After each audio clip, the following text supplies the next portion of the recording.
it's one of those people out there listening or not, but I bought in about 2 months ago. And we'll look up here on the chart here.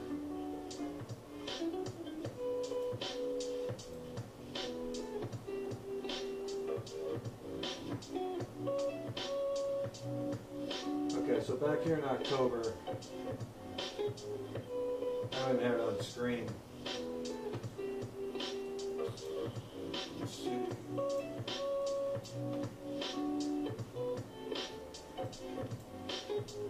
Just wanted to do these updates constantly. It's making my browser not happy. But I bought back when it was at 22 cents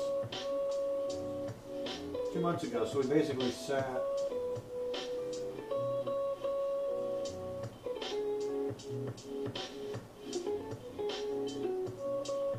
Let's see.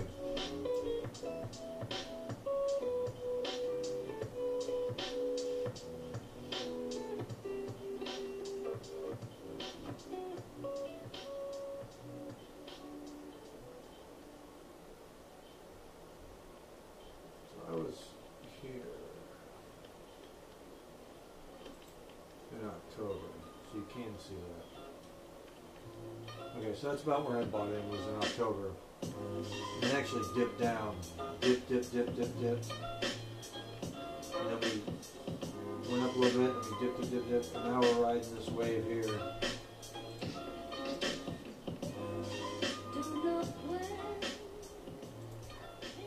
Well, in the last 24 hours, let me get this monitor out. Man, this is not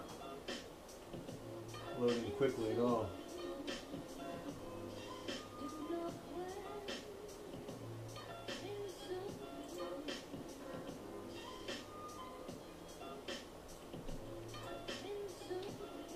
I almost wonder if it's a browser.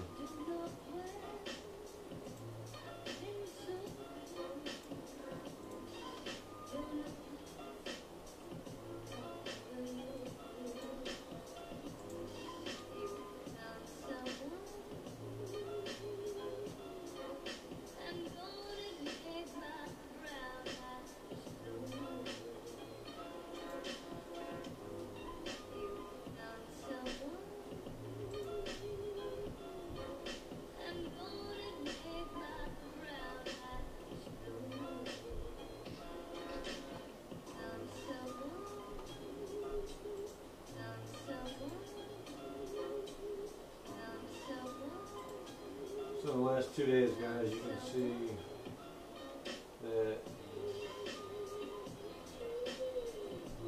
from the 12th of December, which would be right here, we basically were riding at 22, and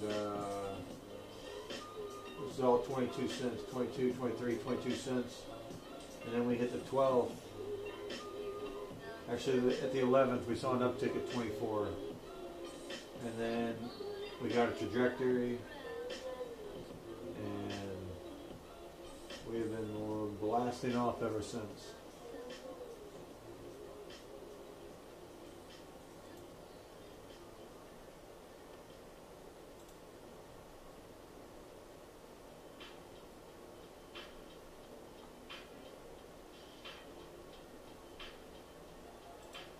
This is a 26 hour with candlesticks on. You can see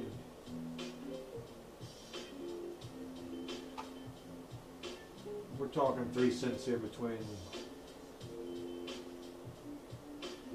We're at 85.30 to a low of 74.49. So you're talking 4 cents here.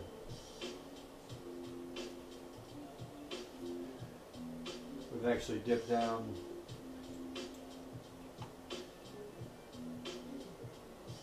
But guys, don't fret. You see, we're down 0.8, but or 8%. But we just went up. We'll check the math here. The last 2 days, I believe it was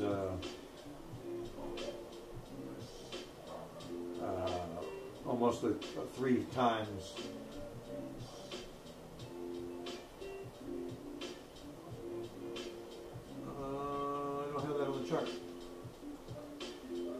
But yeah, 22 to 75 even. Do the math.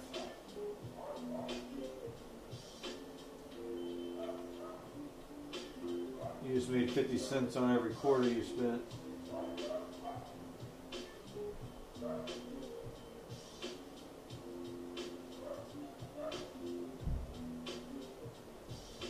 And we're on the rise, guys. People are buying. Japan's starting to adopt XRP. American Express is using it. So it's just a matter of time before people become less afraid of it.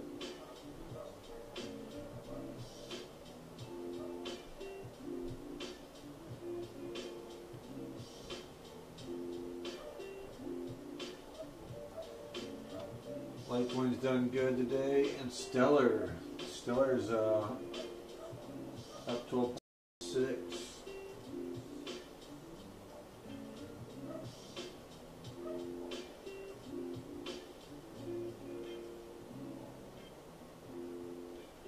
Guys, we were just looking at the graph for XRP here.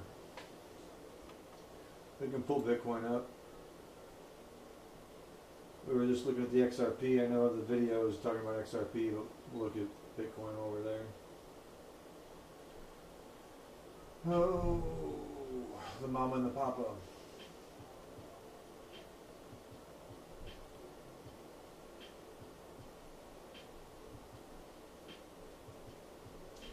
So, I mean, just see a steady growth here. Some waves, just up and up and up and up though.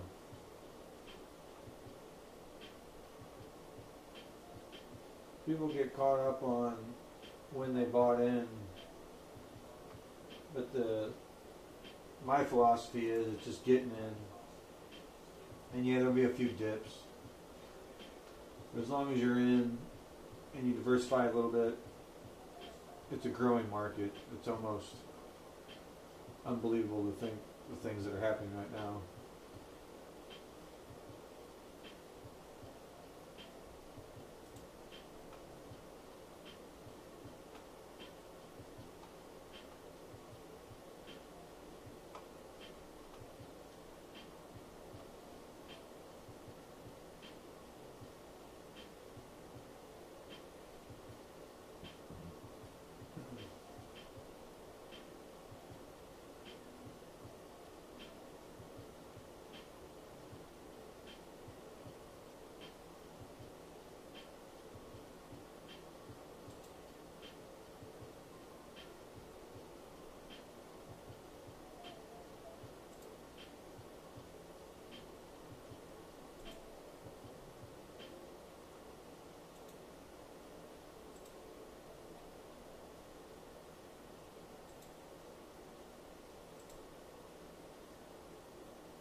Sorry guys, I'm getting into a psychological move here. I'm not sure if I'm going to buy some Ethereum or what.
coffee is actually not a good idea. You see, if I send you $20 in payment for something, it's really important that you know that you have that $20 and I don't. Because if I could send the same $20 to every single person in this room, then that $20 becomes worthless.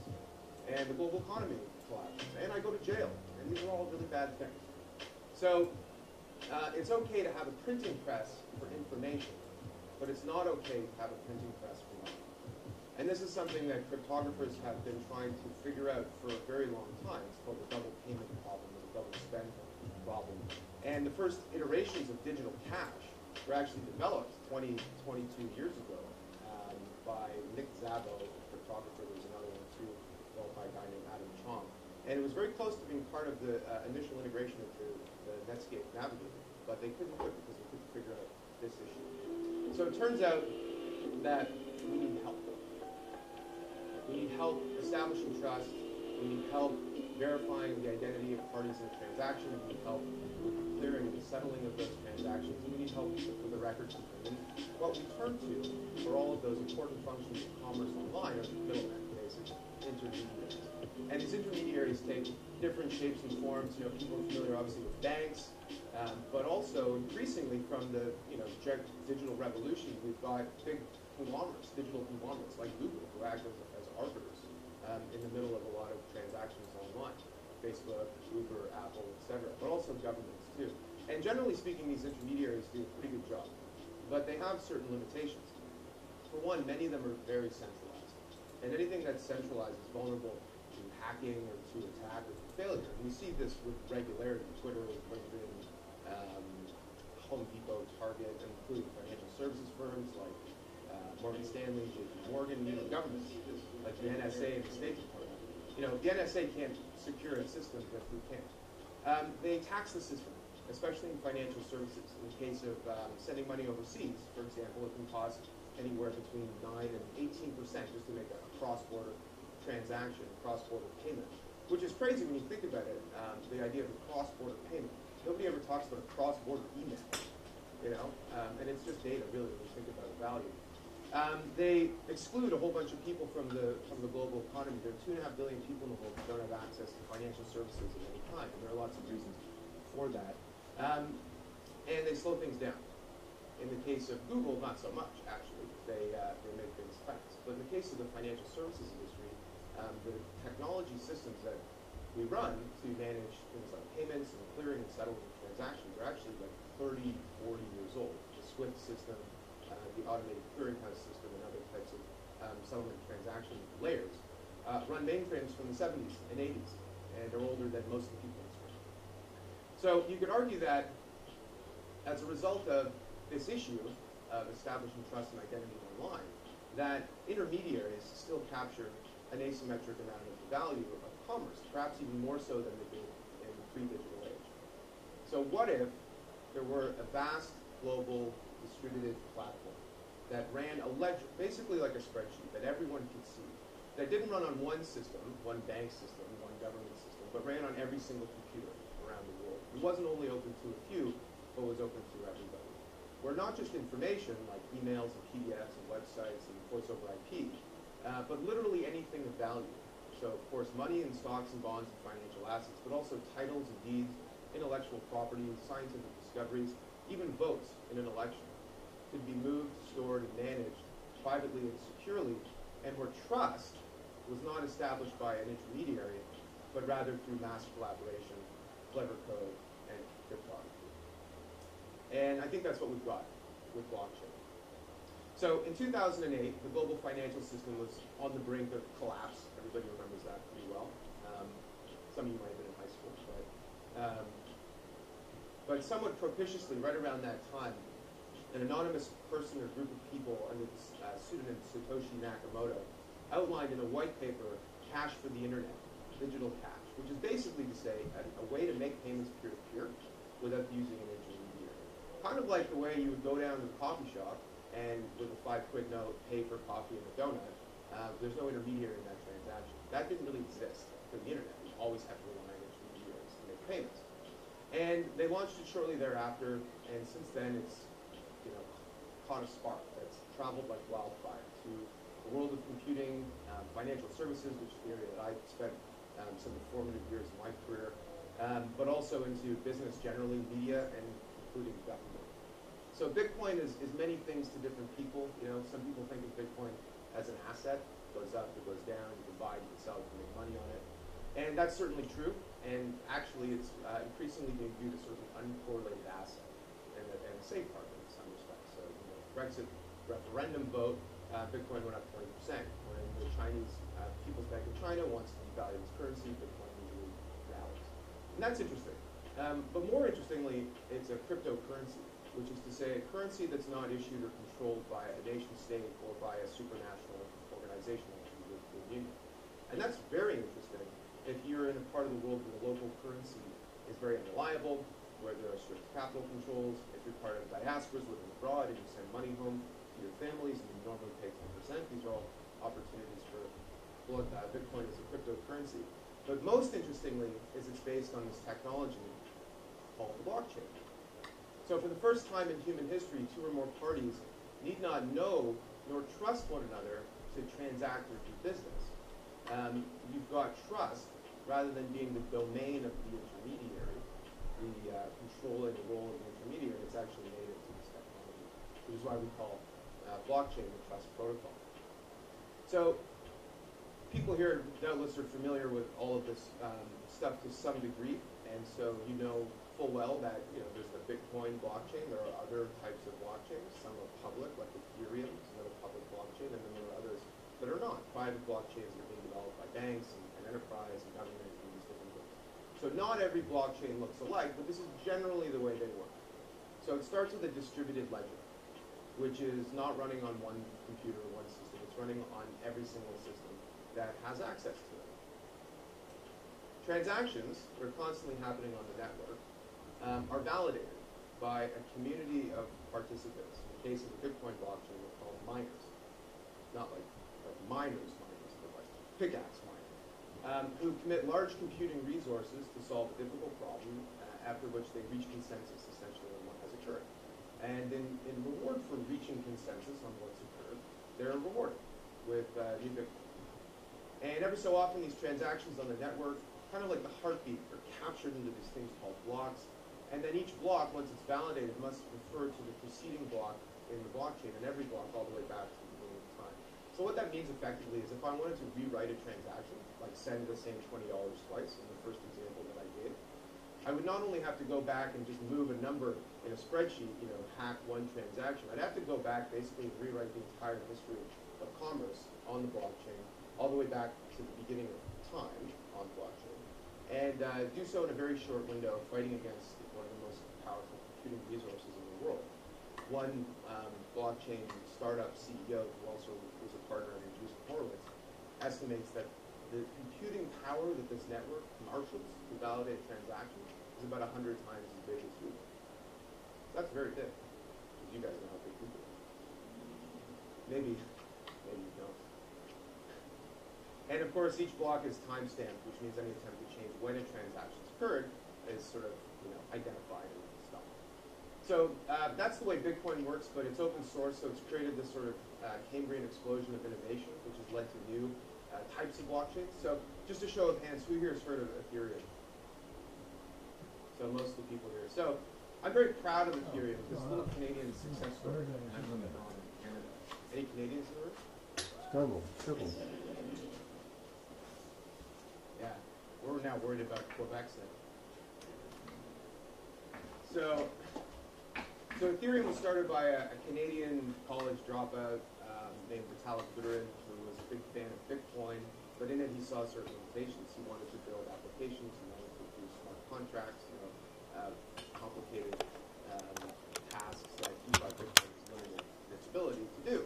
And so he created this thing called Ethereum. He wrote a white paper, put it on Reddit, put it on GitHub, and said, who wants to fund my project?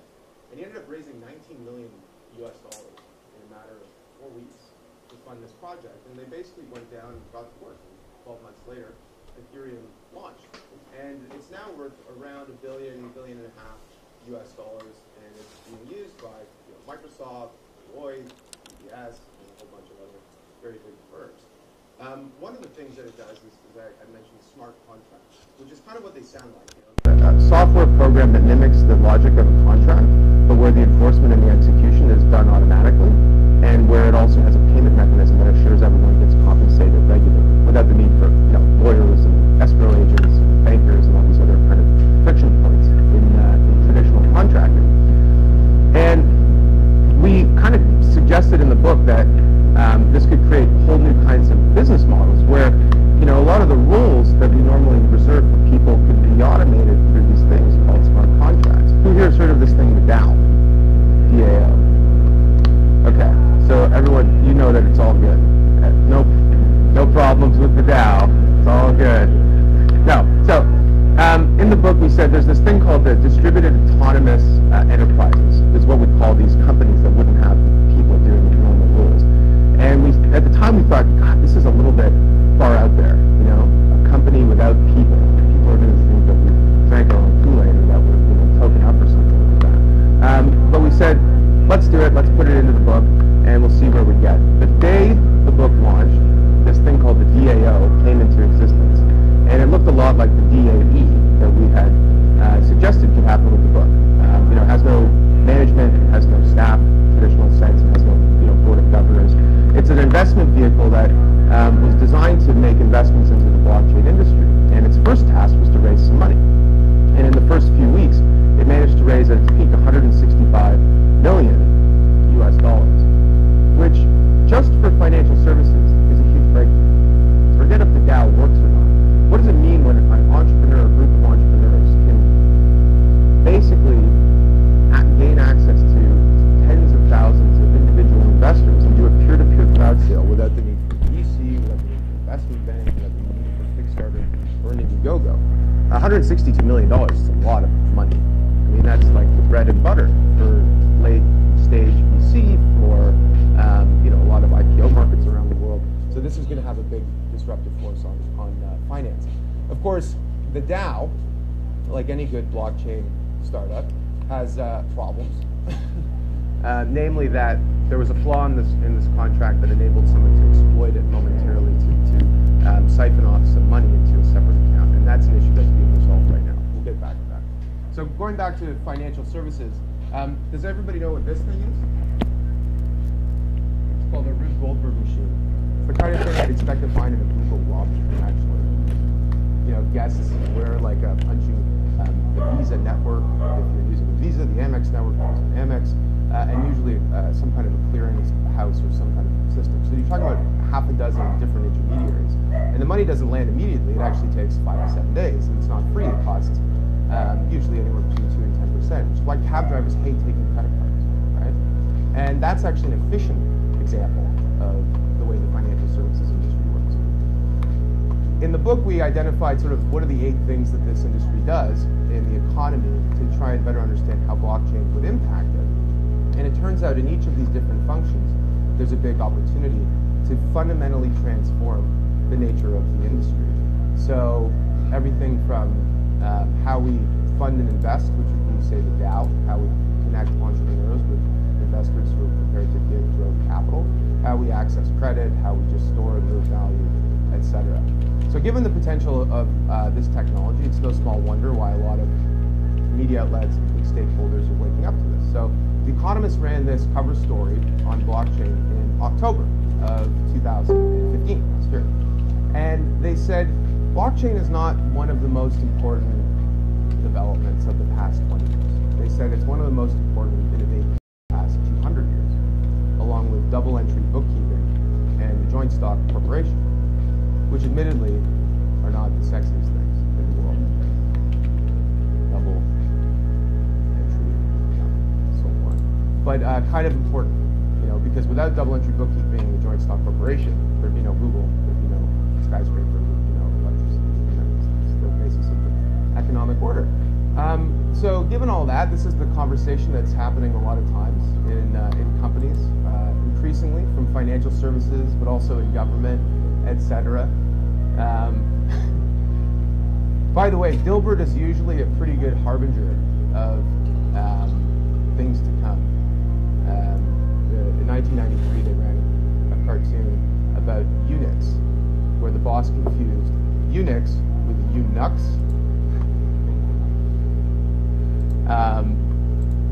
But anyway. So, what does this mean for you and for us, and why should you care? So in the book, we identified sort of a half a dozen ways in which blockchain will be transformative. And the one I'd like to share with you today is this idea of prosperity, which is that the internet has been a great tool and it's changed the way we live. But on certain metrics, it has a bit of a mixed track record. On the report card for prosperity, this idea that the rising tide of technology lifts all boats, that some can succeed much more than others, Larry Page, Sergey Brin, all of you, but that generally everyone gets ahead. Well, if you look at the big social issues in a lot of parts of the world, social inequality and income inequality is kind of number one in almost every OECD country, with the exception of the UK, where it's Brexit. But actually, if you look at the origins of Brexit, you could argue that big social ills have exacerbated the tension which may have led to the vote. And it could also be the reason why you see this populist surge in places like France, Marine Le Pen, in the US with Donald Trump, etc. So, could blockchain help us to build a more prosperous economy, more inclusive economy? We think so. So in the book we identify 8 transformations.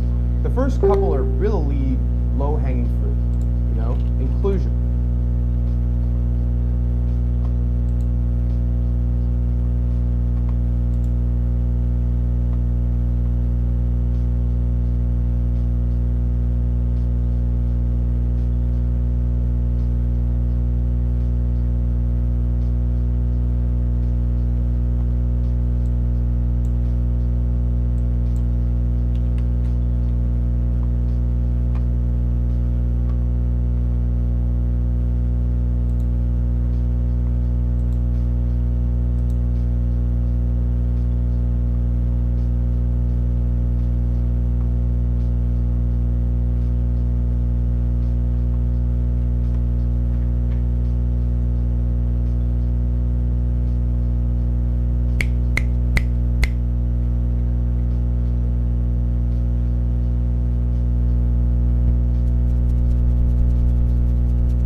My name is Bettina Warburg.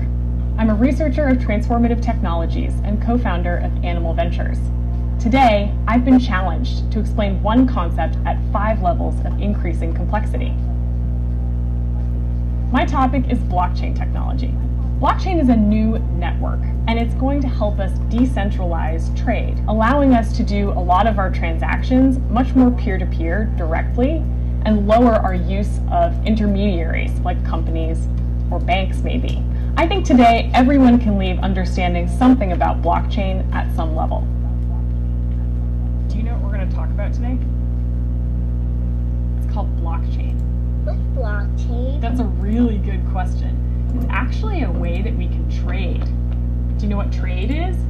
It's when you take turns doing something. It's when you give up most of what you want, right? When you give up most of what you want? Well, sometimes that definitely happens for sure. What if I told you that there's a kind of technology that I work on that means you could trade with any kid all over the world? Really? Yeah. If I could trade with any kid, I would trade something I don't like so much. That's probably a good idea. Maybe somebody else likes it more than you do. So normally, when people trade, they have to go to the store or they have to know the person so that they can get what they asked for. With blockchain, you can make that exact same trade, but you don't need the store, and you don't even necessarily need to know the other person.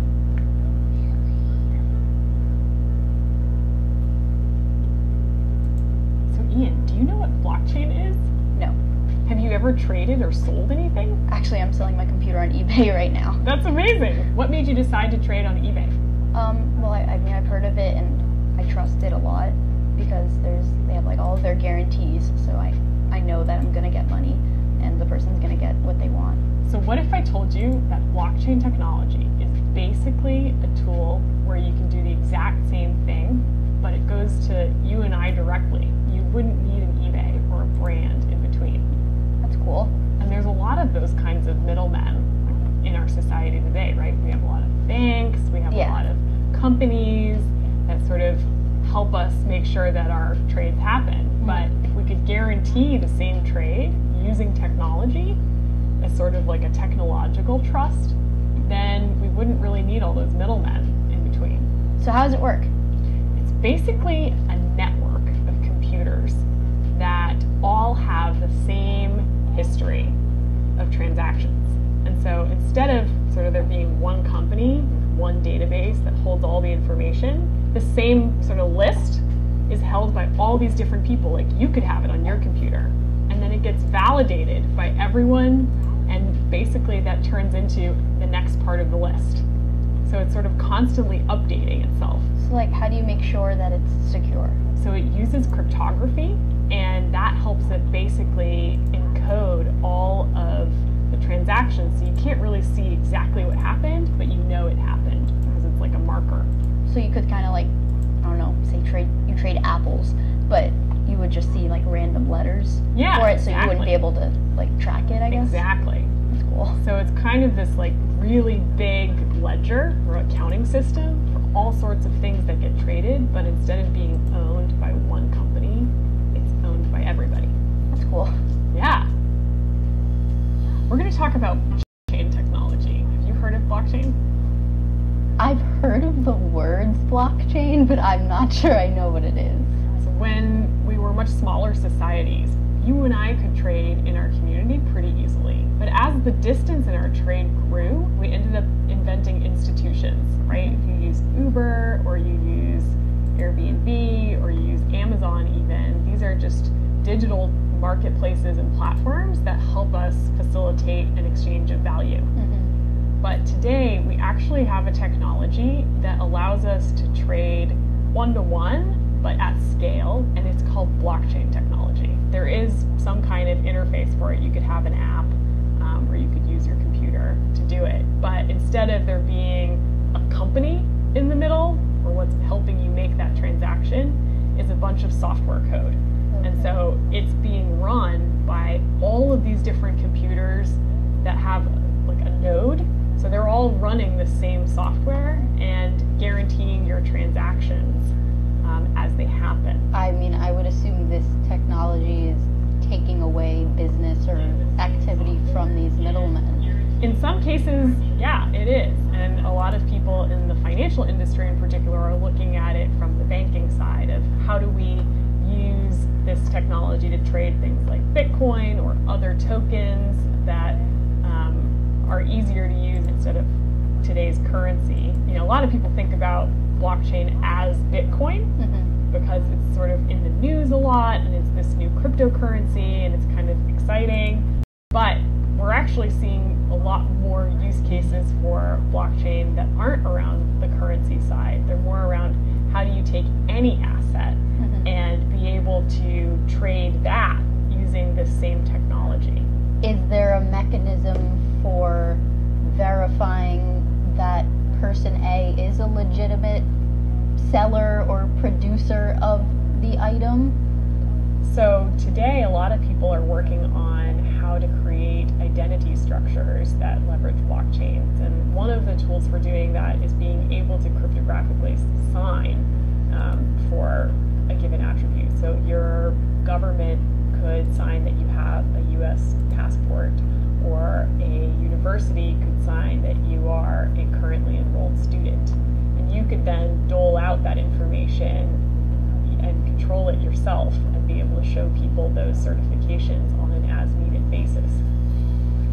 So today we're going to talk about blockchain technology. Okay. Have you ever heard of blockchain? I have. Whenever we have a transaction, and let's say I buy something from you, this information gets logged and it gets verified by a third person or third party. And then if like all this information verified and it all matches, right, the transaction goes through without any intermediary, basically, right? And it gets stored. And when we make further transactions, this information is already embedded. It's in the ledger. ledger. Yeah, that's exactly right. And you can append it, you can sort of add new information that's more current, but you can't actually go erase anything. Absolutely right. The way the technology is changing, nothing's going to be like it used to be. There's no like firm and then the buyer and the seller. It's basically we'll have to rewrite a lot of the rules in economics as well. For sure. A lot of the assumptions won't hold true. Same Absolutely. with who are the actors. It's not just people anymore, it's machines.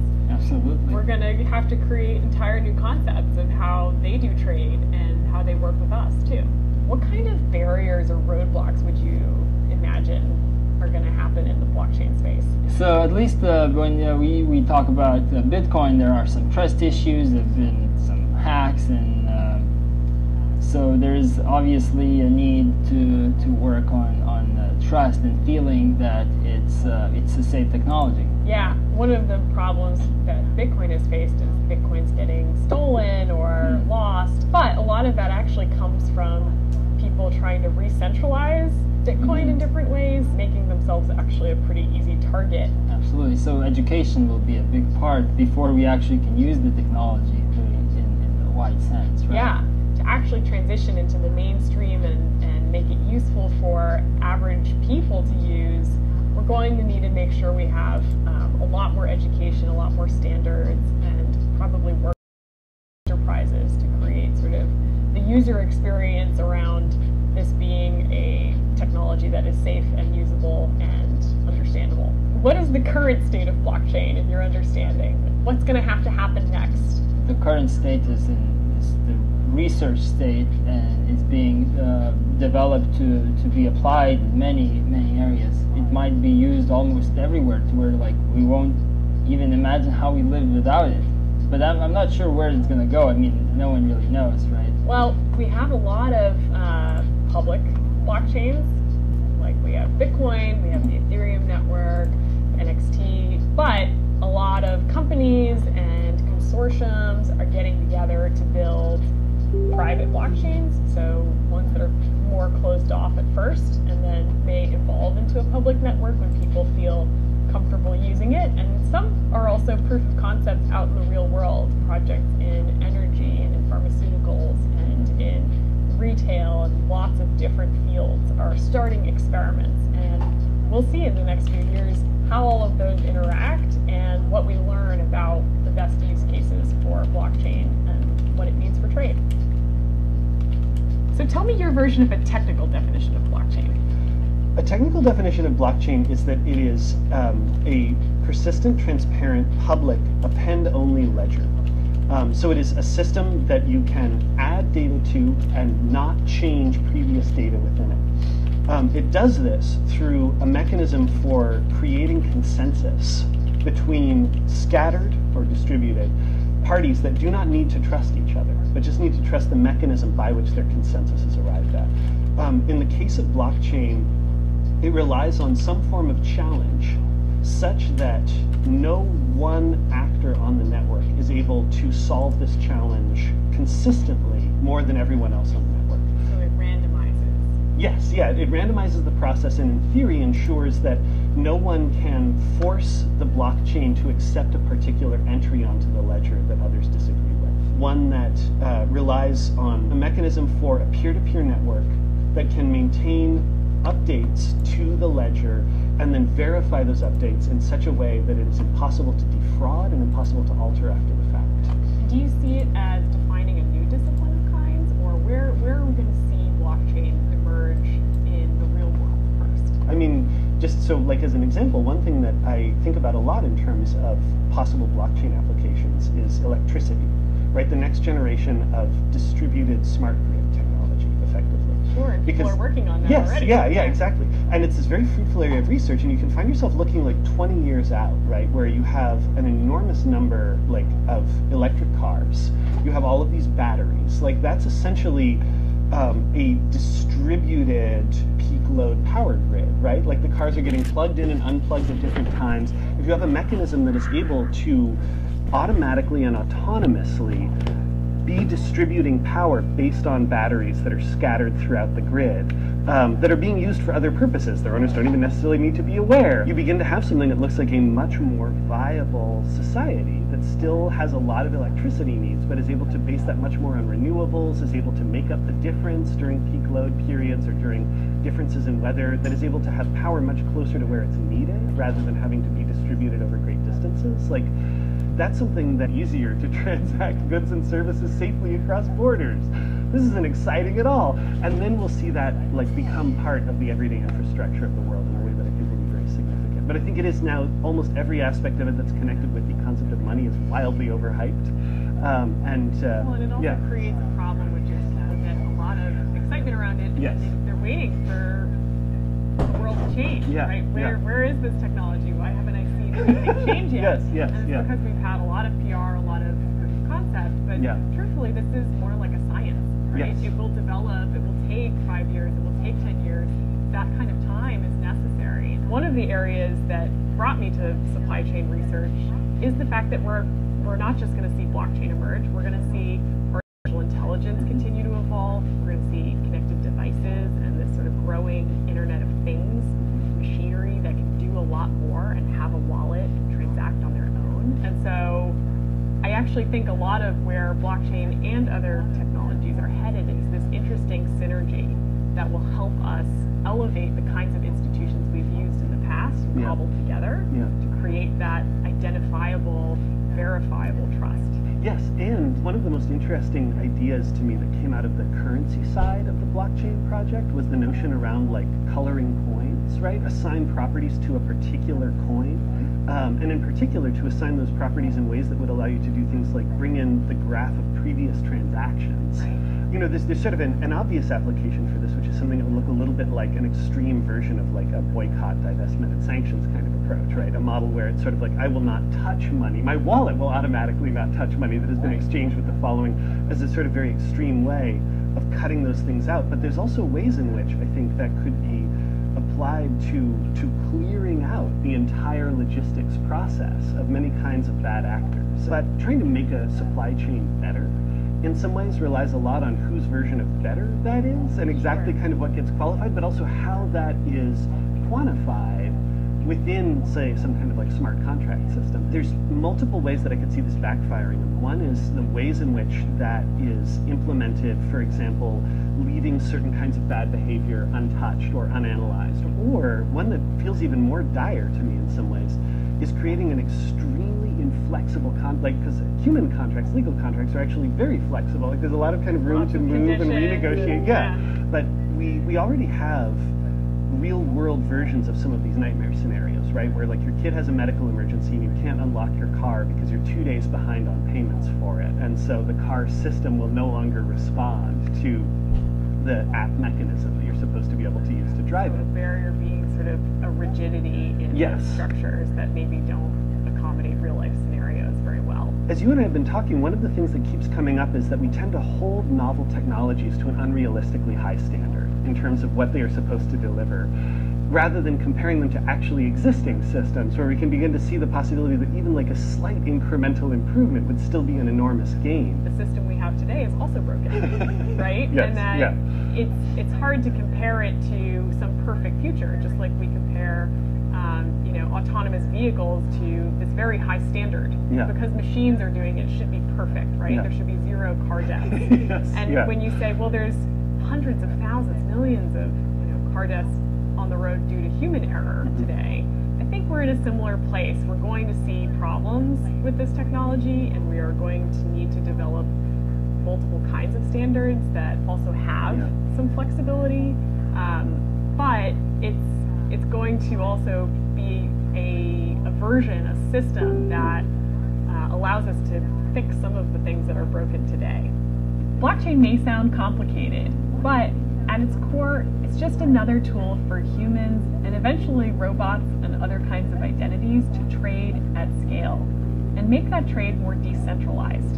And it's part of our future, so it's important that people have these kinds of conversations and start to learn about it.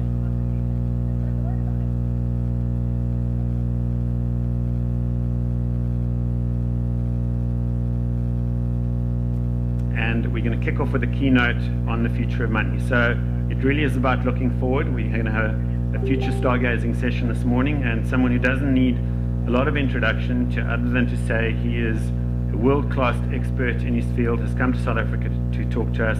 Andreas Antonopoulos, welcome to South Africa and welcome to the conference. Hi, good morning everyone. I am so excited to be here. This conference was called the Bitcoin Conference a couple of years ago, and now it's the Blockchain Conference. Next year it's going to be the DLT technology. And then after that it's going to be the database inspired by, but no longer in any way related to, blockchain conference. It's an interesting progression. Let me do a quick poll of the audience. I want to get an idea of your level of experience and familiarity with this space. So I'm going to go back to the yesteryears of Bitcoin. How many of you currently own Bitcoin? Fantastic. And those who don't own Bitcoin, how many of you have conducted a transaction or seen a transaction happen in Bitcoin? Great. And how many do not own any cryptocurrency of any type? Okay, great. How about people who are involved with Ethereum and own Ethereum? Great. Dash? Monero? Zcash? That's some interesting ones. Okay. How many own blockchain? How many have used blockchain in a transaction? Or in any way? Other than the 5 things I mentioned previously. All right. Okay, so breakdown for you, for those who can't see what the audience is doing. About 60 to 70% have Bitcoin at the moment, or have conducted a transaction. About 30 or 40% with Ethereum, smaller minority with Dash, Monero, and Zcash. Nobody owns blockchain. And this is interesting, this is exciting. Great. So let's get started. What exactly is going on here? Is this the greatest technological innovation and explosion of innovation since the mobile internet, or maybe even the internet itself? Or is this the greatest load of hype ever arranged around a technology in the history of technology? Both. And in fact, that's a characteristic of advanced technologies. I often say that where Bitcoin and the other open blockchains are today is approximately where the internet is in 1992. In terms of technology, in terms of infrastructure deployment, in terms of adoption patterns, this technology is approximately where the internet was in 1992. But the hype around blockchain is exactly where the hype around the internet was in 1998. You know what comes next. There will be a shakeout. When the waters recede, you can tell who on the beach wasn't wearing a swimsuit. They stand there naked. It's an empty promise. This will happen in the blockchain space. There is a lot of bullshit being peddled to VCs, to investors, to initial coin offering buyers, to uneducated investors. There's a lot of Ponzi schemes. There's a lot of pyramid schemes. There's a lot of empty promises. There's also a lot of business as usual disguised as innovation, disguised as disruptive technology. And so we're at this strange moment where the underlying technology really is, truly is, massively disruptive, massively innovative. The amount of research that's happening today in applied cryptography is unprecedented. We are looking at the largest civilian deployment of public key cryptography ever. Because it turns out that people only protect keys when those keys are attached to value, and nothing teaches someone security fast enough than having their Bitcoin on a Windows machine. Holding your own Bitcoin very quickly changes your attitude towards information security. You didn't care about your photos. Some didn't even care about your sexy photos. You didn't care about your location, the fact that everything you do was tracked. You didn't care about posting your entire life on Facebook. You used the same password, password 1234, on 17 different sites. You didn't know what two-factor authentication was, and then Bitcoin happened. And suddenly you're on a steep learning curve and getting better every day.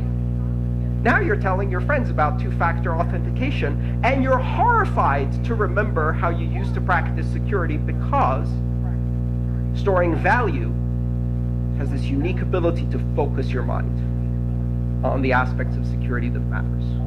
So this technology is driving this groundswell of security awareness. It's driving the most incredible research in applied cryptography we've ever seen. Some of you are probably quite technical. You're involved in computer science. You've seen what's happening here. Nobody thought that we would be doing applied Schnorr signatures.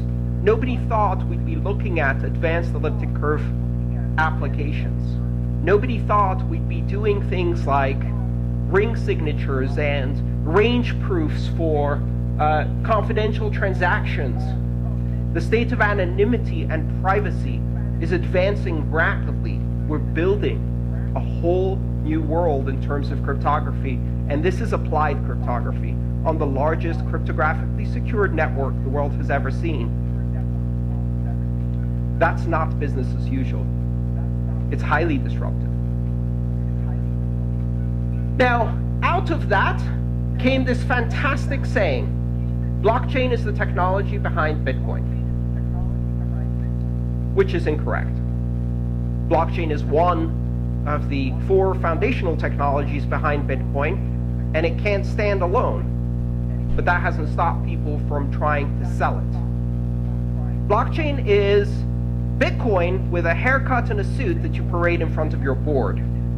It's the ability to deliver a sanitized, clean, comfortable version of blockchain, of Bitcoin, to people who are too terrified of actually disruptive technology. And so you get into this very strange world where the words no longer mean anything. Can you define blockchain for me? I think a few people in this room could probably define blockchain, but the real challenge would be, can you define blockchain in such a way that I can't do search and replace with the word database and still make that sentence work? Because that's the challenge. If what you're doing is a database with signatures, it's not interesting. It's boring.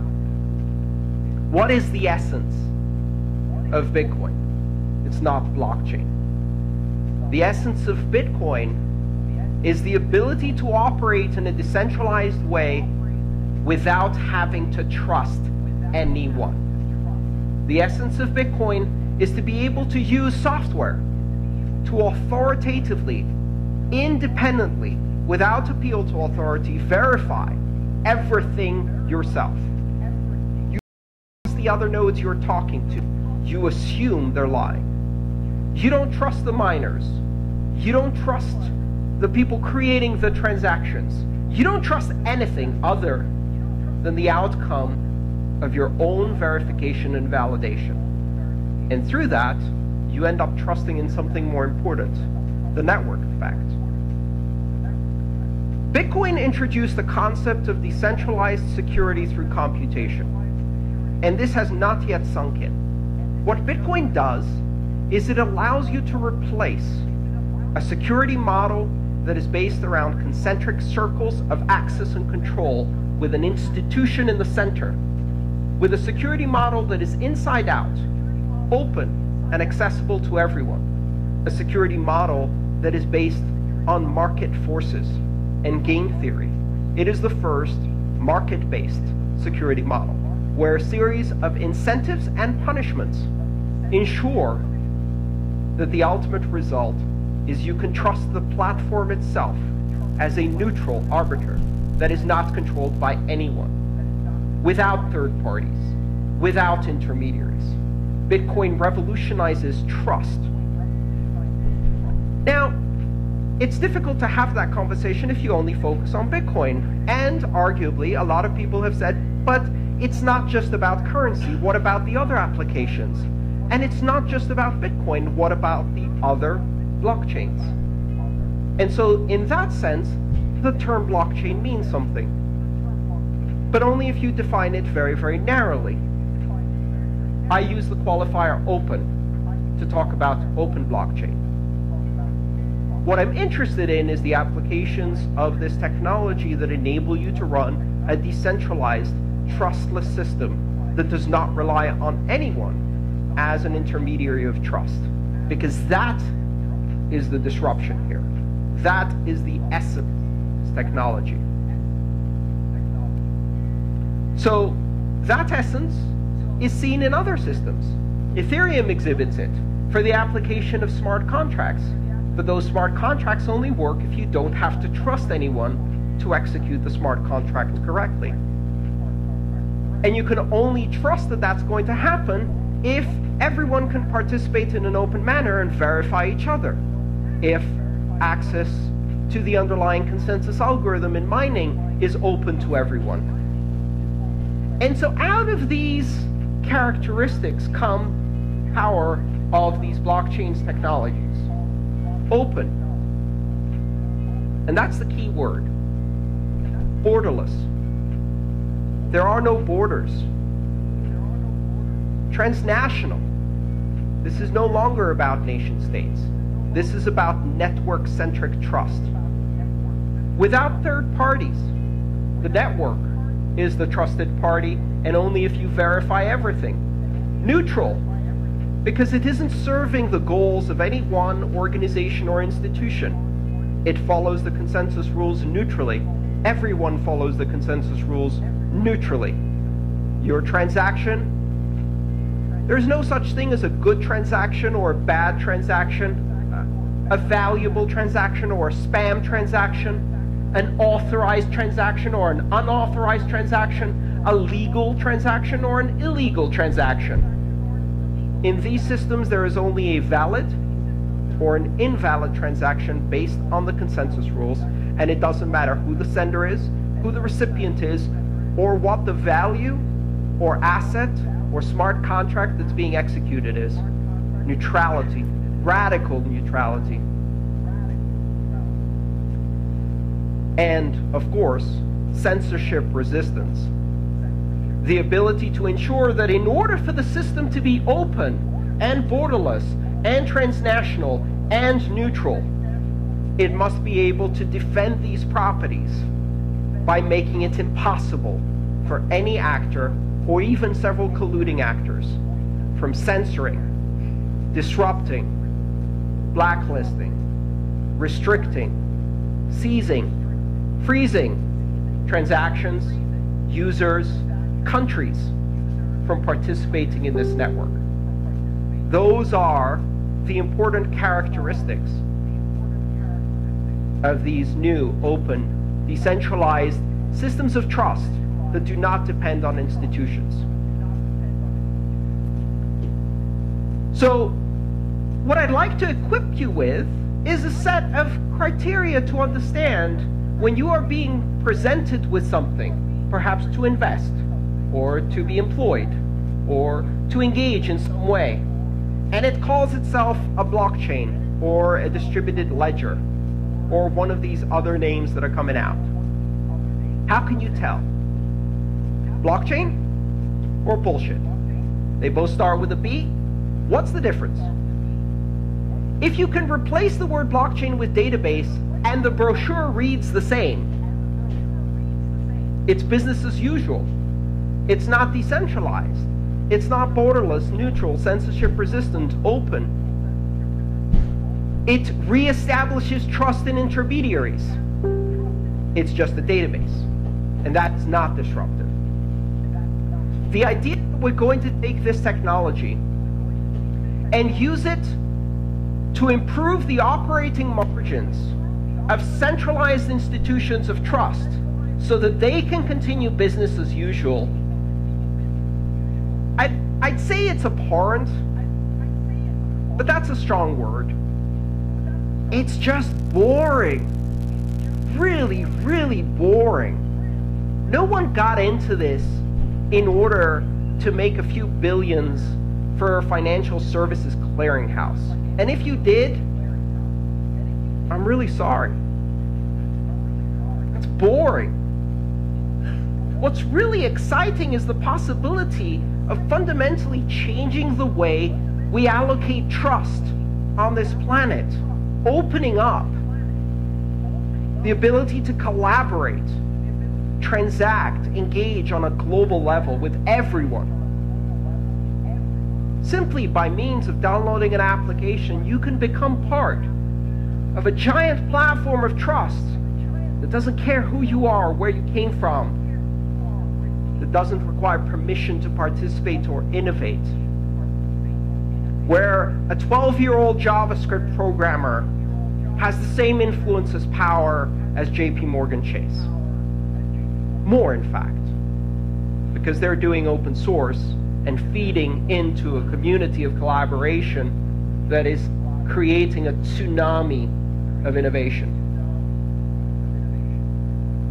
Taking this technology and using it to strengthen the same centralized institutions so that they can improve their bottom line is boring. That is not what blockchain is. That's just a database. And it doesn't change anything. In fact, there are some rather disturbing possibilities in this model. Let's think about it for a second. The most commonly expressed application for these new distributed ledger technologies is to replace the function of a centralized clearinghouse with a consortium of N participants, where N is 2, 3, 4, 5, 10, known, permissioned, controlled participants, who will assemble transactions and sign them rather than compete through market forces in a security model like Bitcoin. We discard currency as the underlying mechanism for building market-based security. We discard proof of work as wasteful because all it allows you to do is decentralized, secure, neutral, censorship-resistant blockchain. And we trust 5 named parties to sign transactions. At that point, they don't need to assemble these transactions in blocks. They can just sign the individual transactions. They don't need to chain them together, because absent proof of work and a system of currency incentives, rewriting that is easy. There's no immutability. So it's not a blockchain anymore, because there's no blocks and there's no chain. Now that's at a technical level, but let's look at the more important level. What do you achieve by replacing a clearinghouse with a consortium of players? You know, there's something unique a clearinghouse does. If you understand the role of a clearinghouse, one of its most important functions is that it is not a participant in the market. It has no skin in the game. The New York Stock Exchange is not an active trader. That's not an accident. That's called separation of concerns. The clearinghouse is an independent party. There's no incentive to keep the consensus rules. All you're doing is you're saying, trust us. We're in a consortium. Trust us? These 5 banks? Where were you in 2008? Where were you when Libor was fixed? Where were you when the gold markets were fixed? Where were you when front-running and high-frequency trading was creating these monsters of crony capitalism? Trust us? Hell no. Removing the clearinghouse and replacing it with, what's the word? It's not consortium. Cartel, that's the word. With a cartel of the same market makers who have manipulated and compromised the market in history, and doing that in a way that closes this from transparency, that's not a recipe for efficiency, immutability, security, transparency. That's not a blockchain. That's a bullshit. It's a very profitable bullshit. It requires you to have confidence in the game. A con game, as it's known. Be careful what you evaluate when you see these technologies taking something whose fundamental purpose is to remove trusted intermediaries and create an open, borderless, neutral system, and turning it into a tool for a bunch of untrustworthy trusted parties to manipulate markets is going to be a disaster. And they're going to do it. I have some consolation in the fact that their keys will leak. Because when you centralize a system, you have to keep the security of those 5 keys. And none of them have ever managed to do that. All of the companies involved in this brave new business as usual space have been hacked, breached, leaked, whistleblown a dozen times. They can't keep information secure. No one can. The whole point of a decentralized blockchain is you don't keep the information secure, you spread it out so thin, there's no place to attack it directly. That's what makes it secure. So what happens when you concentrate it among 5 participants?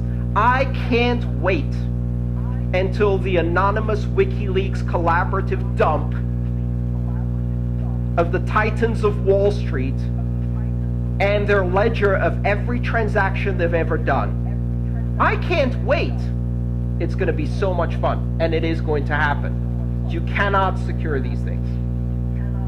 So, does that mean there's nothing there? No. Again, we go back to the other side. There is an incredibly promising technology. And that technology is based on an architecture of openness. People are examining this market and they're grasping and reaching out in darkness. When you have a brand new disruptive technology, you can't see the margins. It's like stumbling around a dark room. Somewhere in there is a billion-dollar company. Somewhere in there is an opportunity. And you have to figure out what market exists that will create opportunity, that will change the world, that will have an impact on humanity. Entrepreneurs look at other people's problems and see them as opportunities. When journalists in 1997 were writing about the imminent failure of the internet because of the impossibility of finding anything, Larry Page and Sergey Brin were finding stuff and building a multi-billion-dollar empire on solving the unsolvable problem of search. There are seemingly unsolvable problems in the open, decentralized, public, transparent, neutral, censorship-resistant, global, trustless network platform that is the blockchain. And these other blockchains, Bitcoin, Ethereum, and the many other systems that are gradually trying to find their niche. Where are those markets? There are 3 elements to success in this industry. The first one is identifying a viable market, right? You've got to stumble in the dark and find something useful. And very often, the people stumbling in the dark, they don't find anything useful, right? In 1997, Petco was building an online commerce empire for pet supplies. It was too early. The market didn't exist. Webgrocer, Webvan, was delivering groceries to homes in San Francisco. Failed miserably. Was that the right market? Maybe. But it was the wrong time. So that's the second important element, right? Timing. You can identify something that at some point will be enormous, but you're off by a decade. And then the most important factor, sequencing, the prerequisites. Why did Facebook not happen in 1992? You didn't have enough density of adoption. You didn't have mobile devices that were permanently connected. You didn't even have home-based internet that was permanently on. You didn't have a dense social network in order to engage with the people you knew, because the people you knew barely had email or didn't have email, right? So you can't build a system of complexity that depends on many-to-many interaction with high density when you're still doing applications that are one-to-one with low density, right? It's like trying to fuse hydrogen directly into carbon. Can't do that. You've got helium, lithium, beryllium. You've got a long way to go. Keep smashing things together before you get enough density that you can start doing interesting things in organic chemistry, right? To use an example from science. Bottom line is, you can't do advanced real estate title applications, voting on the blockchain, retail markets. You can't do consumer-to-consumer dense markets. You can't do points of sale retail with these systems yet. You can't do most of the things yet that might be very interesting markets. And the reason you can't do them is because there's not enough liquidity, there's not enough users, there's not enough adoption, the user interfaces are terrible, the applications are still at their infant stage. That doesn't mean these things can't happen. It just means they're not happening this year. We're going to see this play out. In order for people to have the trust to put the title of their home on this blockchain, it has to be able to secure not billions, but trillions of dollars in assets. And in order to be able to secure trillions of dollars in assets, it has to have liquidity and infrastructure. It has to have broad adoption. You're not going to get adoption on a transaction that most people do twice in their lifetime, when you can't even get them to use it for transactions they do every day, right? We're not going to be doing digital identity so that everyone can have a bank account, because it takes a long time until you have adequate adoption. For the first 15 years of the internet, the application was email. And not until everybody had to have it, needed it for work, did we see the second layer emerge. Because that created the density of adoption. And currency is the email. But you can't build that unless you first build the money part. That's what creates the security. That's what creates the velocity, the liquidity, the infrastructure. That's what funds the entire ecosystem. And in the end, when we do deliver, perhaps, digital identity to people, it won't be so they can open a bank account. Because this isn't about banking the unbanked. It's about debanking all of us. Thank you.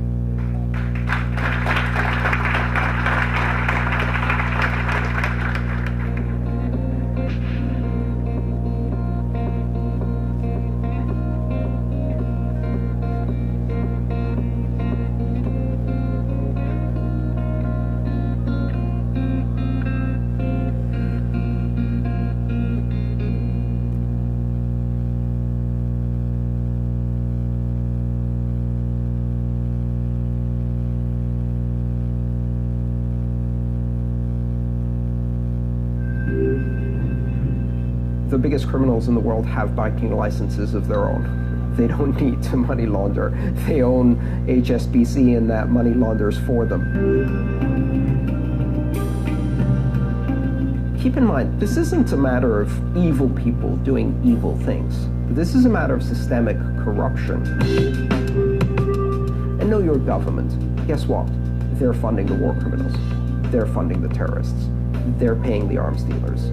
And they're doing it using the banking system that they're supposedly doing oversight on. There will always be criminal activity. That's part of society. Changing the way money works only ends up punishing pretty express support for the wrong idea. Off. You no longer exist. That's scenario A. Scenario B is a world in which we have a fully connected economy using a form of currency that is neutral, transparent, global, and open, belonging to everyone, requiring no qualification to enter or access the system, and not under the control of any government or bank. That's what Bitcoin offers.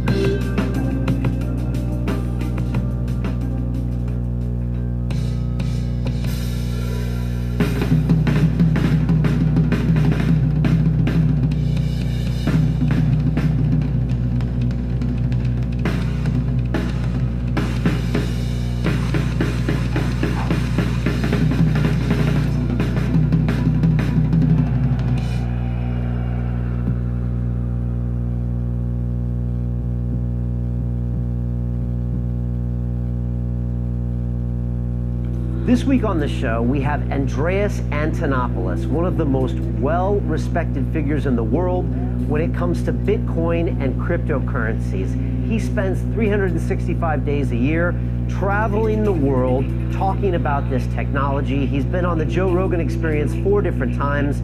It was great welcoming him back into the studios. And I love Andreas because he's so passionate about this technology and he's so selfless. He could be the CEO of some company when it comes to this type of money, but instead he goes around and just educates the people, and his passion, it's palpable, and he is the best person when it comes to actually explaining how this technology is going to implicate you and me as humans in the next 20 years. And again, this is not just about money. This is about how we actually communicate with each other as human beings, and he believes the idea of a sovereign currency, whether it be dollars or pound or yen or euros, it's going to soon be a thing of the past the way that sovereign airlines used to be a thing of the past. And then someday we're actually going to have these currencies like Bitcoin and other things where we can have our own privacy when it comes to our commerce. And this is a really important point here. A lot of people are very protective of their privacy online, but when it comes to their privacy of their spending habits, they seem to trust these things to the credit card companies and the banks, when in fact this is the most important information about you.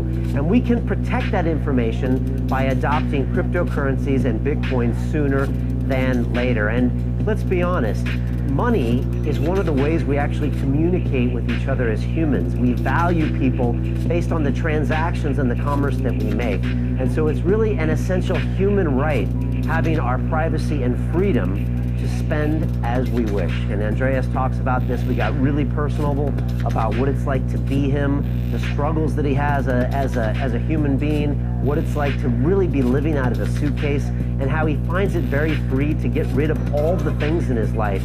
You know, you don't need things, you don't need an apartment and a flat to really feel whole. And in a way, by getting rid of that stuff, you actually get closer to the human experience. So I know you're going to enjoy this episode very much. The live episode was watched by thousands of people around the world. And so sit back and enjoy what we have to tell you about Andreas. And if you want to watch more episodes just like this, they're all available for free inside the London Real Academy. You can go to londonreal.tv, and also inside I have a team of people that are going through our Life Accelerator program. We are accelerating their lives in 6 weeks, and I am teaching them everything I've learned from the last 5 years of the greatest minds coming to London Real Studios. And we are upgrading everything about their lives, their mindfulness, their diets, their movement practices, their mindset, their relationships, and we're giving them a plan for 2017 to crush their year. So that's happening inside. Come on in, say hi, and take a look. And now I leave you with the king of Bitcoin, Mr. Andreas Antonopoulos.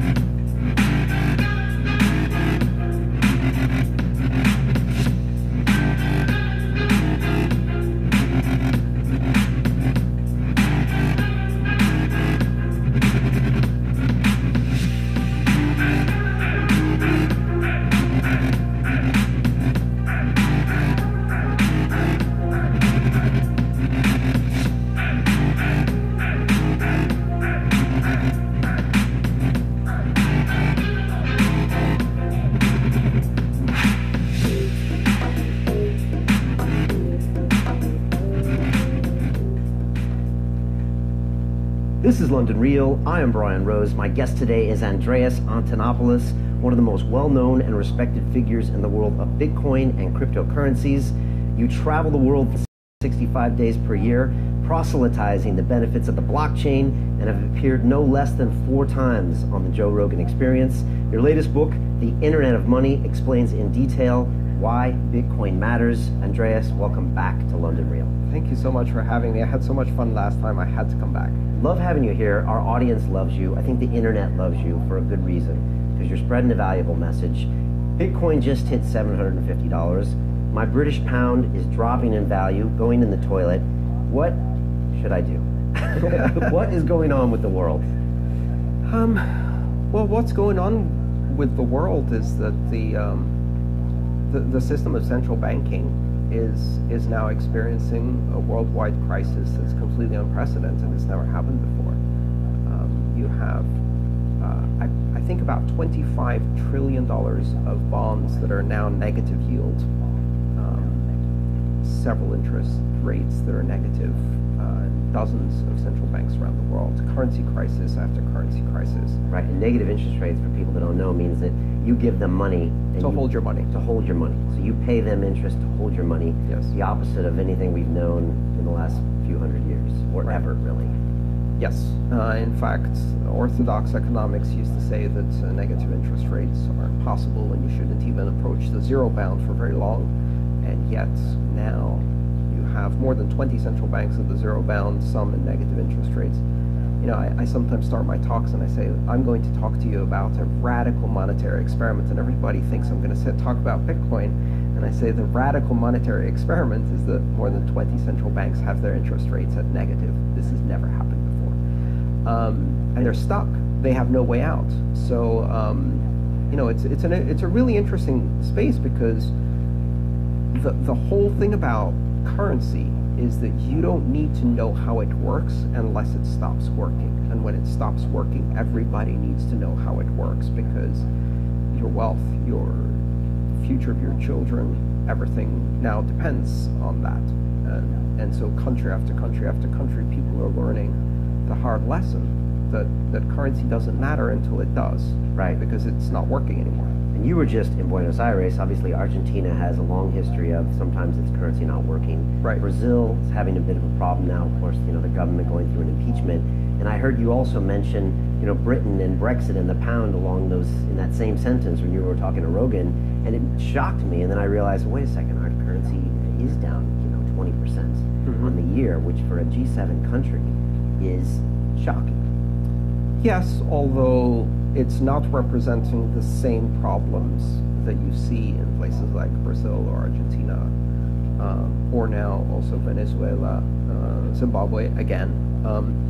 These places are suffering in many cases from hyperinflation, and they're suffering from an overabundance of debt, where it gets to the point where the interest rate payments on the debt are overwhelming for the budget of the country. So it's not just about repaying the debt. You can't even make payments on the interest. It's like when your credit cards snowball, where the minimum payment on your credit cards is now so big that you're using a credit card to pay the minimum payments on the other credit cards, and that's the last spiral, right? Right. Britain isn't really in that place. I think it's more of a short-term shock because of the unexpected outcome of the Brexit vote. And uncertainty about how the rules will work once Britain is no longer part of the European Union. So, right.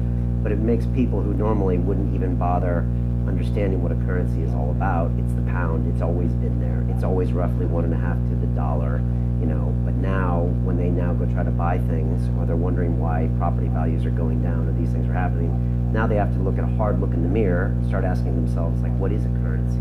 Right. And then, what is Bitcoin, and what are some of these other options? Right. And, you know, it's as I said, it's a short-term shock of confidence, not a long-term and almost permanent loss in confidence, which is very hard to recover from. Once the people no longer believe that the currency will have value tomorrow because it hasn't, or it's collapsed in the past, re-establishing that trust is very, very difficult. And you see that in places where that cycle has broken again and again and again. Zimbabwe just started printing its own currency again. For the last 7 years or 8 years, they haven't had their own currency. They trade in foreign currencies because their own collapsed so dramatically. They printed, hundreds, then 1,000 Zimbabwe dollar bills, then 10,000, then 100,000, then 1 million, then 10 million, 1 billion, 10 billion, 1 trillion. When you're printing $1 trillion bill, you have a problem. And then you get to the point where, and we're seeing this in Venezuela now, where prices double while you're having a beer in the bar, and they say, okay, for the next round the price is going to be double.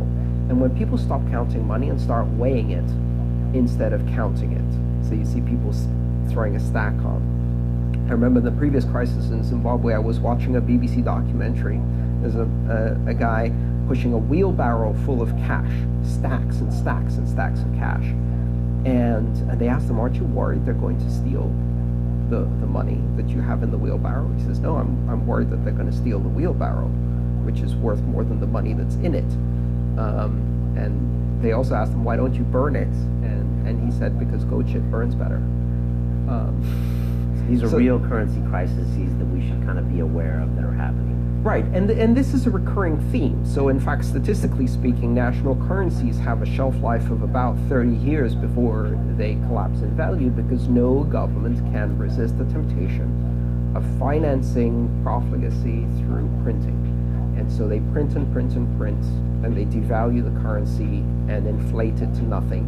They keep printing and keep printing, and eventually you have this sudden collapse in confidence, and the currency spikes, the inflation spikes, and the value just drops. Yeah, and we've seen this happen in Russia as well. It's not just these small countries that we've never heard of. We've seen currency crashes. Right, and it's happened. You can list the countries where it hasn't happened. It's a shorter list than the countries where it has happened. So this is the crisis of central banking, and the problem right now is that it's not just that. What's also happening is this concept has debt, so it doesn't care if the currency is worthless. Savers lose the value of their savings. So it's a wealth transfer. It's transferring from pensioners, really. And this is the crime that's happening in Greece, my home country, to my parents, and in so many other countries. So people who have saved all their lives see their savings diminish. Now, in order for this to work, you have to make your own currency worthless, and this is what the governments are trying to do.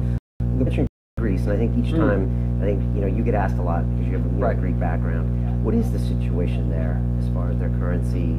Continuing to be dire. There's a lost generation, 18 to 24-year-olds who face 60 to 75% unemployment. Their generation is doomed, really. They have no prospects, and the only thing they can do is leave. So this situation is just getting worse and worse and worse, and this has never happened in peacetime in a European country before, this level of crisis, and the rest of Europe doesn't care. Wow, it's going to be really fascinating to see how that plays out and how it reverberates across Europe. Before we get down in the nitty-gritty, because you and I always go down the rabbit hole a bit, can we start off for the people that are tuning in that just don't know much at all about Bitcoin? Yeah. Or all they know are kind of the seedy stories that sometimes gets bounced around on the internet, and they don't really understand what it is, whether it's old Silk Road stories from years ago, or this or that.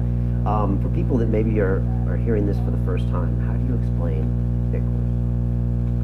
So Bitcoin is a currency that exists on the internet, that is created on the internet, that really serves the needs of the internet generation. It does not belong to any government. It's not controlled by any bank. Bitcoin isn't a company or product or a service. It's an internet protocol.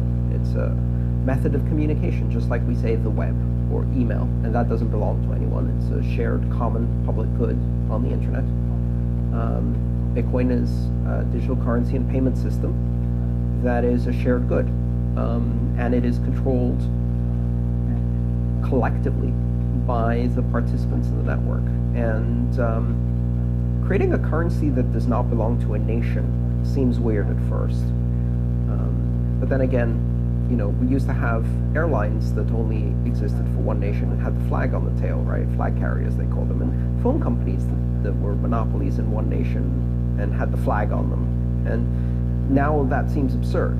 And I think within 20 years, the idea of national currencies as the only option will seem absurd. What Bitcoin is a completely global and open system of money that anyone can participate in without asking permission, without registering for an account or showing ID. All they need to do is download an app. Just like if you want to participate on the web, all you need to do is download a browser. If you want to participate in Bitcoin, all you need to do is download the Bitcoin wallet. And the moment you do so without registering with anyone or creating an account, you can send and receive Bitcoin. And why would you send or receive Bitcoin? Well, for many people who live in Western advanced nations who have debit cards and tap to pay, and it's not really necessary. But in a broader sense, we live in a world that is very fragmented, where money faces borders, very hard borders, strict lines of demarcation between countries and currencies. And you have these national currencies that are badly managed by governments and banks in countries where there is very little difference between a government, a bank, and an organized crime syndicate. All three are the same. The governments are organized crime syndicates. Zimbabwe, the banks, maybe, case in point. and dozens of countries are like that. And so what happens when they have a crisis is they take the entire population hostage with them. They shut down the borders. They create currency controls. You can't withdraw money from the ATMs. You can't exchange money for another currency. You go with the ship and sink down with it. And what's interesting is that Bitcoin is one of those things that actually offers a safe haven in that particular situation. But it also allows people who have never had a bank account to connect to a global financial system simply by downloading an application on a very, very simple smartphone or even using text messaging. And there's more than 4 billion people who are in that situation. So the vast majority of the human population have not no banking, but very limited banking facilities, single currency with strict conditions on what they can import and export. And Bitcoin bypasses all of that. It gives everybody a currency that is open and global. And so that creates some very interesting conditions in the world. It allows us to create a kind of unified financial system that exists outside of the mandates of government, that is completely private and is very empowering for individuals. And it scares the hell out of governments and banks. It scares the hell out of governments that find it peculiar to have people in control of their own money. At which point you should really ask yourself, what kind of government is that doesn't believe in freedom of association, freedom of expression, freedom of commerce?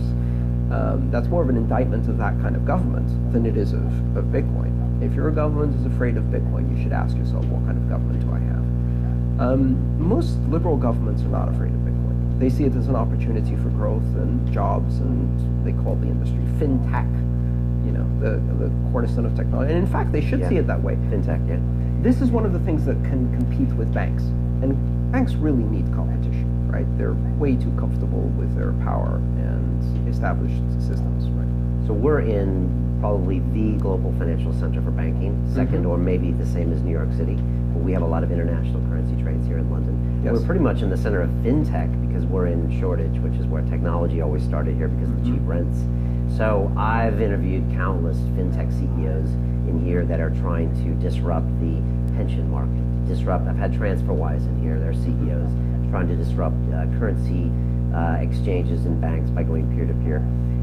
But the funny thing is that a lot of them stay away from Bitcoin. Yes. And at the same time, and I'd love to hear your thoughts on it, sometimes the banks dip in a little bit. And as I know you said before, they'll say, oh yeah, well, we don't want to talk about the Bitcoin, but we want to talk about the blockchain.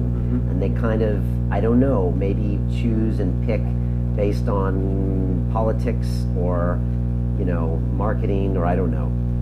What am I seeing flush out in those movements and those ideas? Well, I think it's important to realize that because Bitcoin is not owned or controlled by anyone, it's not very appealing necessarily to companies that want to carve out a niche in the market and control it. They have to take a much bigger leap of faith. It's a decentralized, very disruptive technology that flies in the face of every regulatory system that exists. And so at the moment, that's a bit outside of the comfort level of most businesses, which is fine by me, because to the audience that I think we should care about, which is the vast unbanked in the world, the people who suffer under hyperinflated currencies,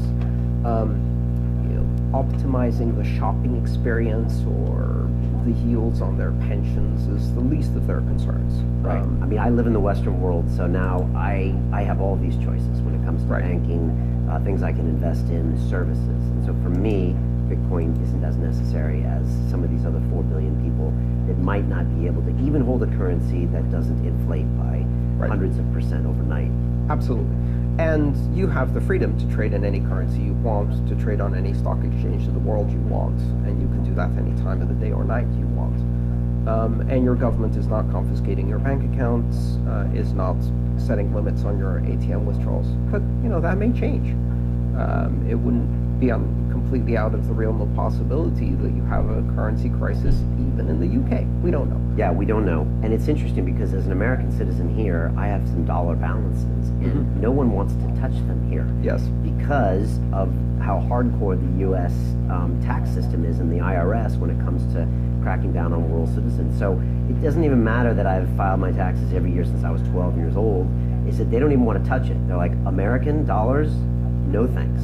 So I'm actually discriminated based on my currency and my citizenship over here. Now, it's a small version of it, but it's a small example that these currencies aren't as fungible as you think they are.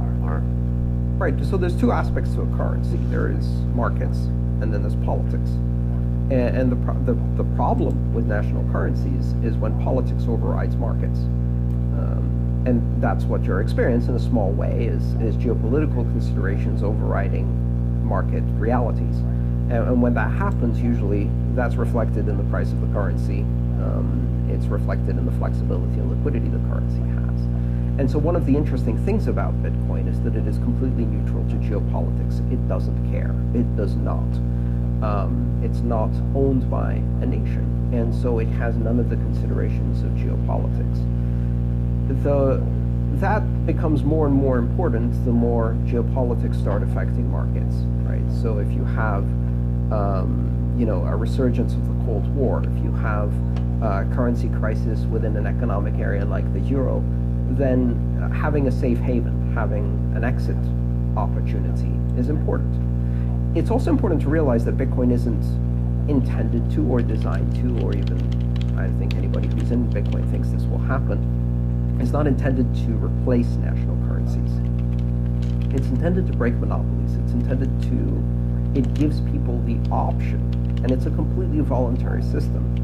It gives people the option to have an alternative. So I think of it a bit like exchanging money as a tourist, right? So if you're living in Britain and you want to visit France, you go to France and you change some of your pounds into euros. Great. If you do that often, maybe you keep some of the euros between trips so you can have them for next time when you arrive at the airport. And if you go live in France for a while, maybe you start earning euros directly and you don't exchange as much. Well, I visit the internet as a tourist. So on the internet, I exchange my dollars into Bitcoin because that's the currency I can use to do online shopping in many ways on the internet very effectively, very securely, very fast. So to me, when I visit the internet, the currency of the internet is Bitcoin.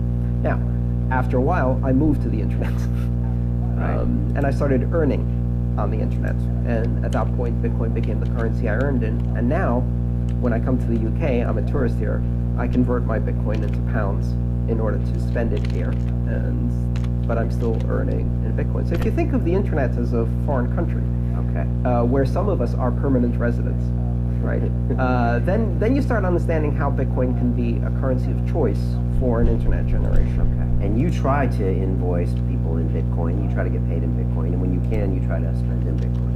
That's correct. Yes. And I actually charge more if you pay me in a national currency. So there's a 20% premium if you try to pay me by wire transfer. And the reason is very simple, because every time I get paid by wire transfer, I have troubles. I have difficulties. The bank loses the wires, they they get the wrong information, they send it to the wrong account, it's in the wrong currency, and it takes weeks, and it takes several phone calls. And when I get paid in Bitcoin, it's instantaneous, or near instantaneous. Within 10 to 30 minutes, the funds are cleared in my account, ready to spend, day or night, 24/7, 365. And that's astonishing. In fact, I can invoice someone, and it can be the middle of the night on Saturday there, and they can pay me in 15 minutes, done. So because of that experience, I started charging their premium. At first I said 10%, and they found it easier to pay me the extra 10% instead of paying me in Bitcoin. So I'm like, that won't do, so I raised it. And now sometimes it motivates some of my clients to do the hard work to figure out how to get Bitcoin and pay me that way. It's a great way to encourage them to do that as well. So I was at a fintech event about 6 months ago here in London, and I was interviewing Peter Smith, the CEO of Blockchain, on the stage. Yes. And I know you guys have shared a stage. I know before. Yeah, a few times. And he says that he made a statement of, my mom is never going to use Bitcoin. And I was wondering if you agree with something like that, or you think we should educate our moms and these people that are obviously not the 4 billion people you're talking about, but some of these other people in these G7 countries, what it is. Do you think, I guess I'm asking you, is my mom ever going to use Bitcoin? Well, I have an interesting perspective on that. My mom is using Bitcoin. My mom is using Bitcoin to save her pension from the rapacious appetite of an out-of-control Greek government that tried to confiscate 20% of her deposits. And I spent a year begging her to move her money out of the Greek banks because I predicted they were going to collapse. And she did. And I helped her put it into Bitcoin. And then shortly after that, they put currency controls, withdrawal controls, provenance checks, super taxes, extra taxes, emergency taxes, and started taking haircuts off the tops of people's bank accounts. They'll say, you know, if you're really rich, if you have more than 50,000 euros, we'll take a haircut. Well, my mom has her retirement in cash because the only retirement she has is from selling her parents' property. And if she hadn't taken it out, she would have lost 20% of her retirement. At an age where she's disabled, she can no longer go back into the workforce. She no longer has the ability to, especially given the workforce situation in Greece. What are you going to do to that person? What are you going to say to that person? Live 20% less, man, because the Greek government needs to bail out Deutsche Bank. No. So my mom does use Bitcoin because she has to. And so that's the difference in perspective between, I'm really glad that Peter's mom lives in a country where she has the luxury to not need Bitcoin, because there are billions of people out there who do not have that luxury, and they're really the people I think we're paying attention to in the Bitcoin space. You mentioned Deutsche Bank. When we see a lot of these used to be global banks, you know, I mean, when I was in banking, Deutsche Bank was, you know, the creme de la creme, you know, one of the highest credit rating banks, one of the biggest institutions, the JP Morgan of Europe. You know, when you see these scandals keep hitting these banks, you know, the HSBCs, we've seen it all before. What do you make of all that? You know, banking changed, especially after the 70s, right? It turned into this casino game. Wolf of Wall Street, Gordon Gekko, you know, look at the movies that have come out about that, which give the common man an understanding of what's happening in banking. I worked within banks for many years as a consultant, so I saw it firsthand.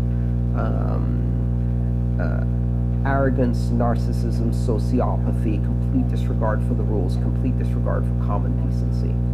It's not just a matter of being corrupt. It's a matter of being so corrupt that you are willing to sell your own customers junk that you know is junk while shorting that junk through the other trading desk and rig the interest rates and rig the precious metals and rig the markets one after the other. And why? Because they know they will get away with just a slap on the wrist and a fine. And they just incorporate the cost of the fine into their cost of doing business and then leverage up and do it bigger next time, because they get bonuses to force them, to push them into taking riskier and riskier and riskier behavior.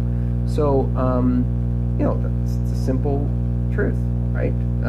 Even you see, like recently, we saw Wells Fargo They discovered the scandal that went back 10 years where the bank was signing up its own customers for credit cards they didn't want because the salespeople were under pressure. They fired people who didn't meet their quotas. They drove them into these corrupt, fraudulent practices. They opened up millions of fraudulent accounts.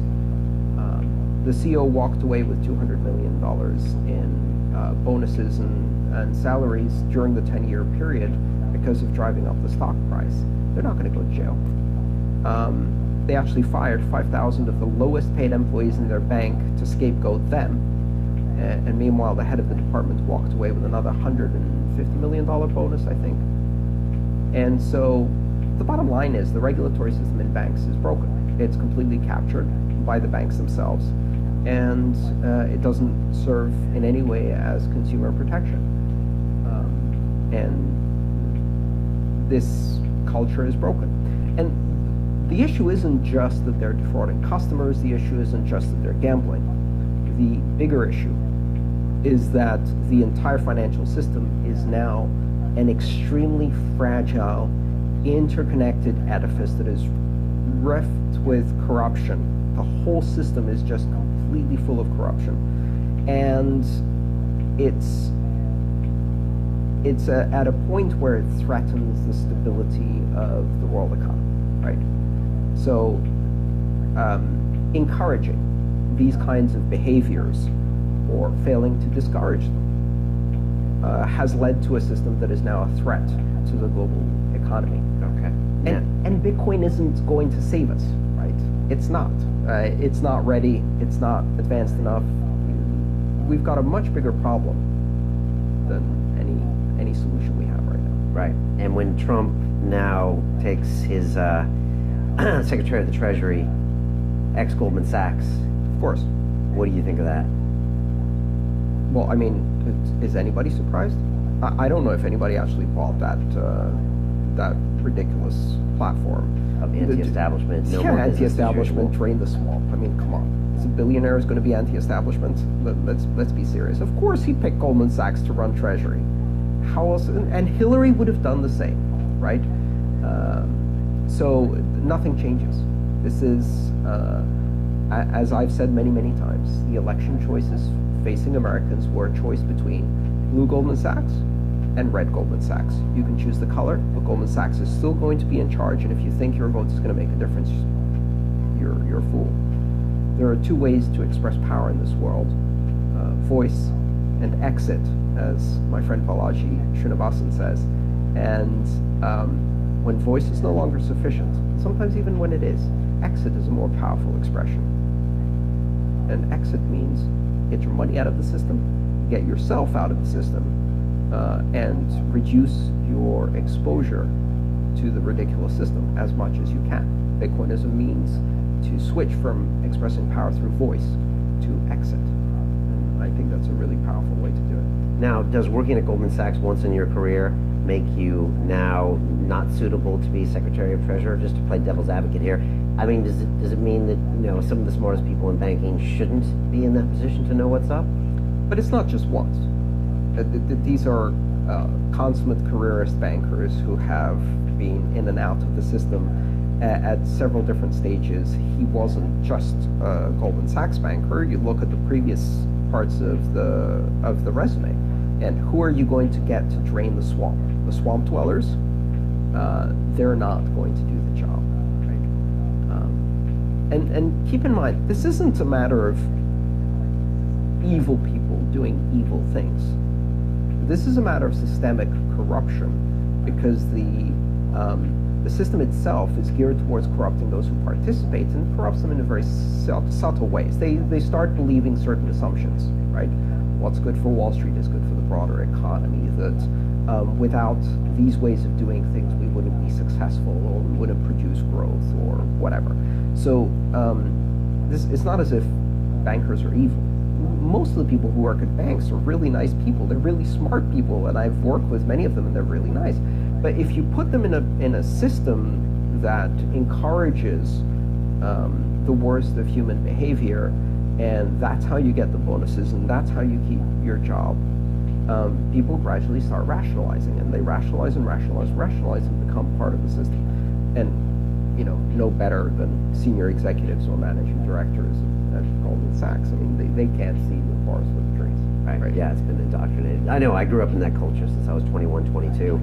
I went to Wall Street. I got handed the phone, and for the next 6 months, I got shown how it was done.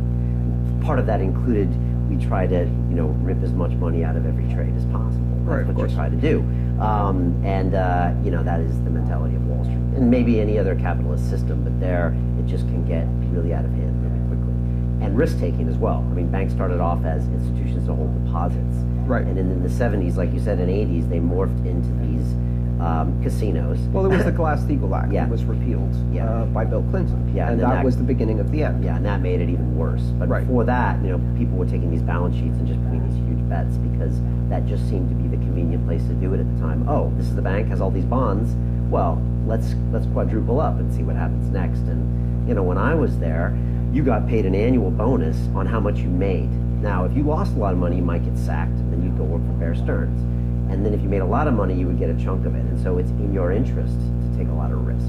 Right. And so that's, like you said, the way people grow. It's systemic corruption. Yeah. It's corruption through the system, through a system of perverse incentives. And no one is impervious to that. It's not a matter of individual failing of morality. It's that the system is geared towards producing these outcomes. And as long as you don't change the set of incentives and organizational structure, these are the outcomes that will be produced.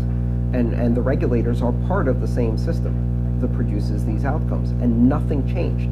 The Great Depression of 2008 is still ongoing, and if you want to check with the new Secretary of the Treasury, the first question they should ask them is, how's the economy going?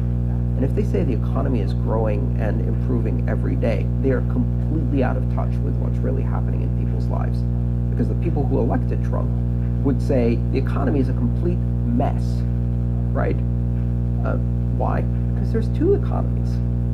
There's two economies. There's the economy that the hedge funds live in, because these aren't even banks anymore, they're hedge funds. And then there's the economy that everyday people live in all of the Midwestern states that elected Donald Trump, or that screamed for Brexit, or that are going to maybe elect Marine Le Pen in France, or,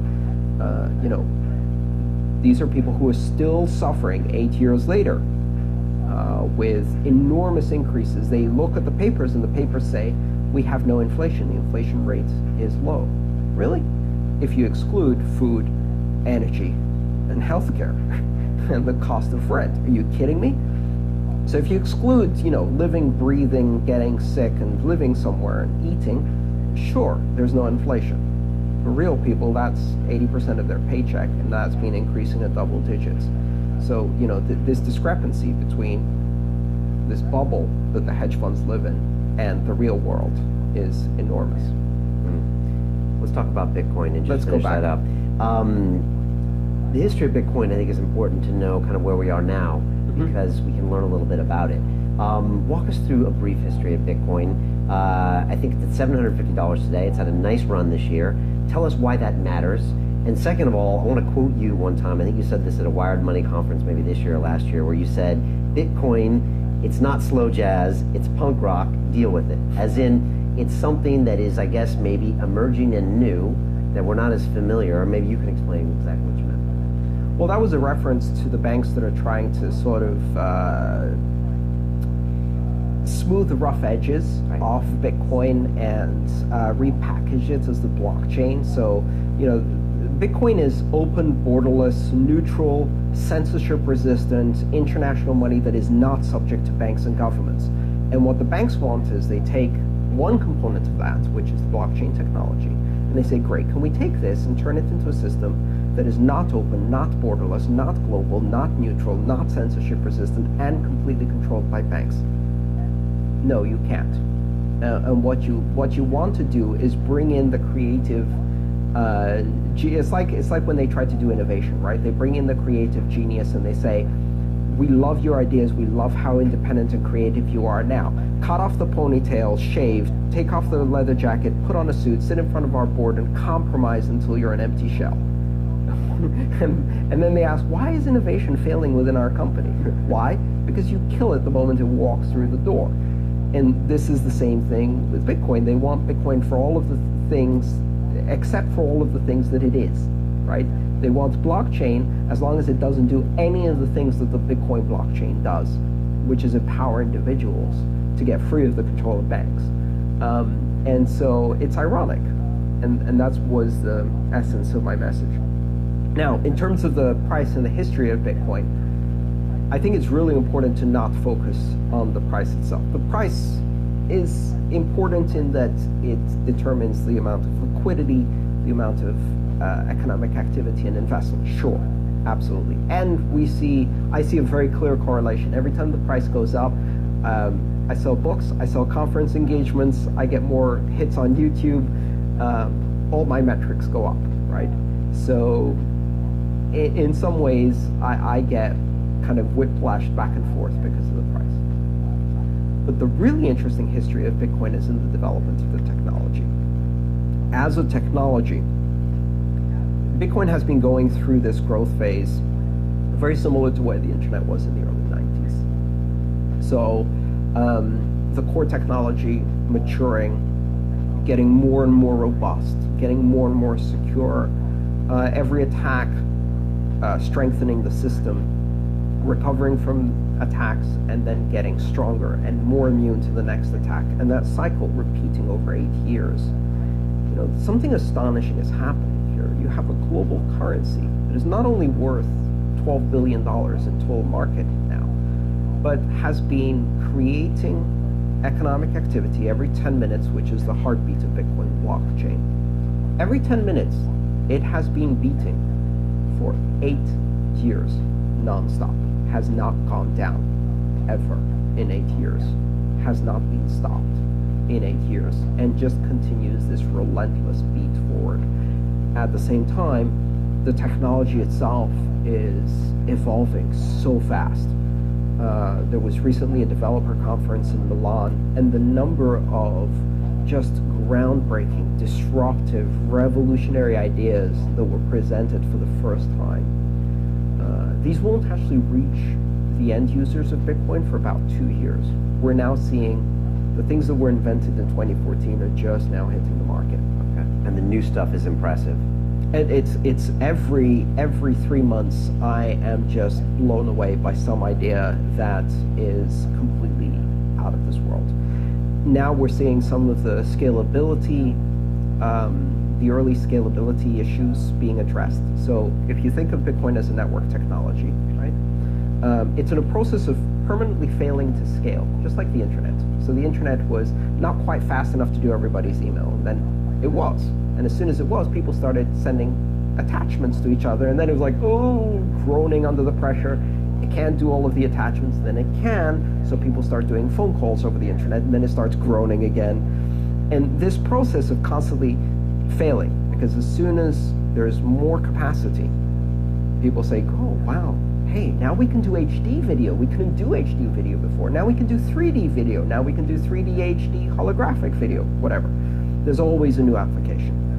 And so the applications always expand to fill the available capacity. And then it starts groaning again for a while, and people optimize it and improve it, okay, and expand the scale. Bitcoin has been going through that same growth process. Continue watching this fascinating conversation for free by clicking on the link below to visit our website, and I'll see you on the inside. Sinclair Lewis wrote a fantastic book called It Can't Happen Here, about the rise of fascism in developed countries. We're now seeing it all across Europe and, in my opinion, in the United States. That is a potent lesson for people. These are the tools of government. And when you give these tools to government, you have to assume what happens if you have a bad election. We just had one in the US, in my opinion. In fact, either way, the outcome would have put the hands and tools of government in the hands of an authoritarian leader. Trump, Clinton, same thing. And now we have an authoritarian leader who has drone power, torture power, surveillance power. What happens if you have a similar bad election in the UK, where the surveillance powers are 10 times stronger? What happens when France goes down that road? It'll be ironic if in the 21st century Germany saves the rest of the world from fascism.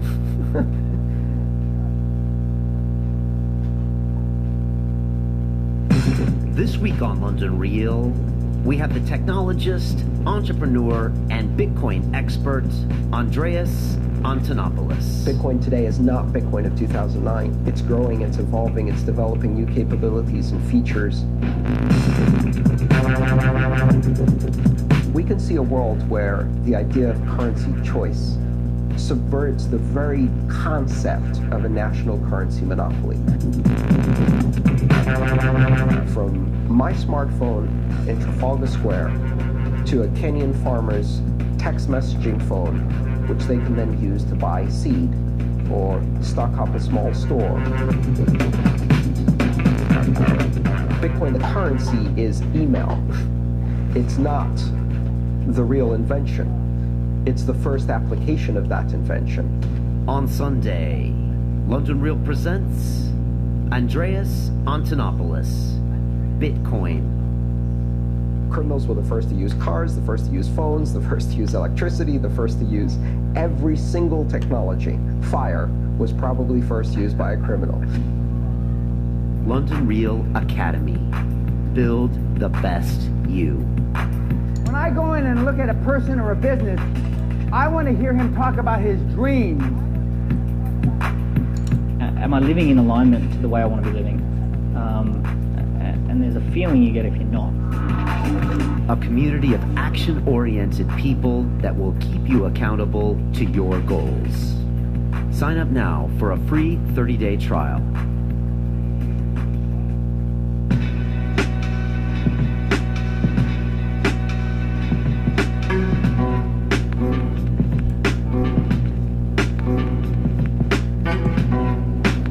London Real, sponsored by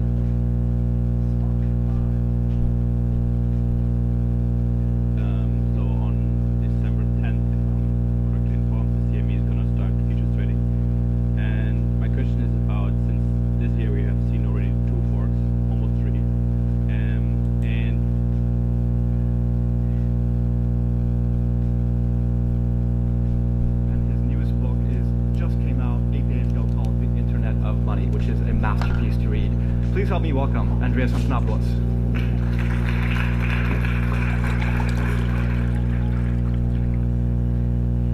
Good morning, everyone.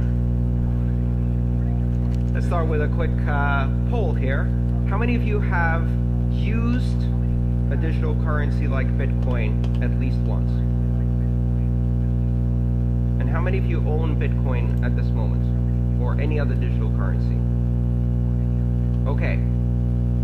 We can fix that. If you like, later on today, come find me. I would be delighted to demonstrate to you how to set up a Bitcoin wallet on your smartphone. And I will give you your first fraction of a Bitcoin, not a whole Bitcoin, and show you how a transaction works. Because Bitcoin and the digital currency revolution it has started is best demonstrated and experienced than explained. It's actually very difficult to explain Bitcoin. I've spent the last 5 years learning how to explain Bitcoin. That is my full-time job. Unfortunately, the developers keep making new stuff, which I then have to explain all over.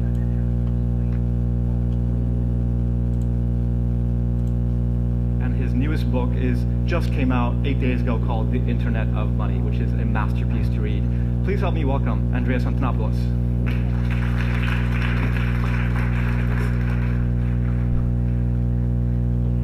Good morning, everyone.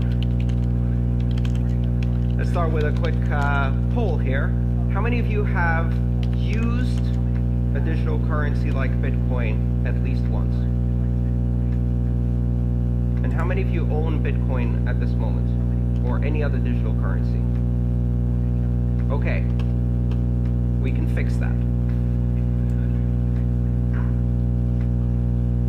If you like, later on today, come find me. I would be delighted to demonstrate to you how to set up a Bitcoin wallet on your smartphone. And I will give you your first fraction of a Bitcoin, not a whole Bitcoin, and show you how a transaction works. Because Bitcoin and the digital currency revolution it has started is best demonstrated and experienced than explained. It's actually very difficult to explain Bitcoin. I've spent the last 5 years learning how to explain Bitcoin. That is my full-time job. Unfortunately, the developers keep making new stuff, which I then have to explain all over again. So, for a moment, forget everything you think you know about Bitcoin. Forget everything you've heard about blockchain, and let's start from basics.